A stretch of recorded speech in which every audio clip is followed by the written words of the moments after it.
And it came to pass when Jabin, king of Hazar, heard these things, that he sent to Jobab, king of Madon, to the king of Shimron, to the king of Ashkashaf, and to the king who were from the north in the mountains, in the plain, and south of Chinneroth, in lowland, and in the heights of Dor on the west, to the Canaanites in the east, and in the west, and the Amorite, and the Hittite, the Perizzite, the Jebusite in the mountains, and the Hivite below Hermon, in the land of Mizpah. So they went out, they and all their armies with them, so many people as the sand that is on the seashore, in multitude, with very many horses and chariots.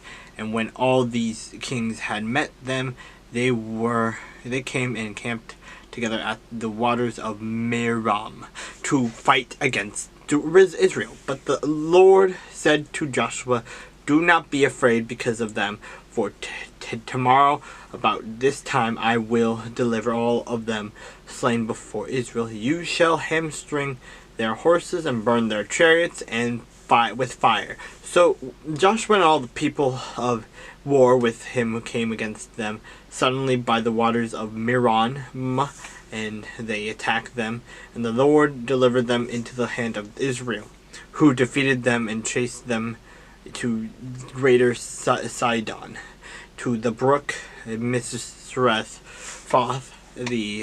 into the valley of Mizpah eastward. They attacked them until they left none of them remaining. So Joshua did to them as the Lord had told them. He hamstrung their horses and burned their chariots with fire. Joshua turned back at that time and took Hazar and struck its king with the sword, for Hazar was formerly the head of all those kingdoms, and they struck all the people who were in it with the edge of the sword, utterly destroying them. There was none left breathing. Then he burned Hazar with fire. So all the cities of those kings and all their kings Joshua took and struck with the edge of the sword. He utterly destroyed them, as Moses, the servant of the Lord, had commanded. But as for the cities that stood on their mounds, Israel burned none of them, except Hazar only, which Joshua burned. And all the spoil of these cities and the livestock the children of Israel took as booty for themselves, but they struck every man with the edge of the sword until they had destroyed them, and they left none breathing, as the Lord had commanded Moses his servant. So Moses commanded Joshua, and so Joshua did. He left nothing undone of all that the Lord had commanded Moses. Thus Joshua took all this land, the mountain country, all the south, all the land of Goshen, the lowland, and the Jordan plain, the mountains of Israel and its lowlands, from Mount Halak and the descent of Seir, even as far as Baal Gad in the valley of Lebanon, below Mount Hermon. He captured all their kings and struck them down and killed them. Joshua made war a long time with all those kings.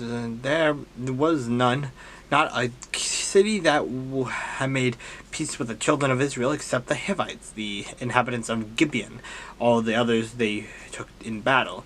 For it was of the Lord to harden their hearts, that they should come against Israel in battle, and that he might utterly destroy them, and that they might receive no mercy, but that he might destroy them, as the Lord had just commanded Moses. And at that time Joshua came and cut off the Anakim from the mountains, from Hebron, from Debir, from Anab, from all the mountains of Judah, and from all the mountains of Israel.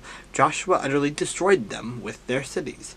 None of the Anakim were left in the land of the children of Israel. They remained only in Gaza, in Goth, and in Ashdod. So Joshua took the whole land, according to all that the Lord had said to Moses, and Joshua gave it as an inheritance to Israel according to their divisions by their tribes. Then the land rested from war.